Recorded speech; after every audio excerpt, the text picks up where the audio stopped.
what do you think about the future generations? And do you think there's hope? Do you think we can switch to a more equal world, or is it too late? I think there's always hope. And I'll tell you why. Because 2020 has been a terrible year for so many people in so many untold ways, that firstly, we're really lucky to be here today. And secondly, through difficult times, there is always a bright light of what people are doing. There is always kindness. There is always fortitude. And when I look at the future generation and you look at the actions that young people are taking, and these from the big movements, from the school strikes that are happening across the world, to individual collections people are starting in their communities, or the urban garden that began, or going in to visit people who are lonely in old people's homes. The actions that young people and the younger generation are taking, I think, give us a lot of hope, and really inspire me.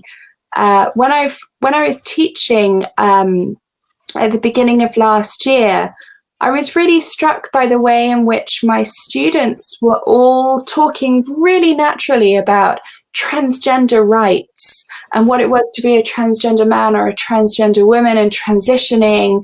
But you go back in time to when I was a student, that wasn't the language in which these things, that it wasn't commonplace to discuss it. People weren't quite aware of the terms, people were anxious about using them. So in such a short space of time, we're so much more conscious of bias and of inequality and how to raise people up. And as the Sustainable Development Goals, the key wording in all of that to me is leave no one behind. And I see less and less ability for people to be left behind with no accountability. So there's a lot of power being driven. I have a lot of hope. And I think we all need to keep fighting.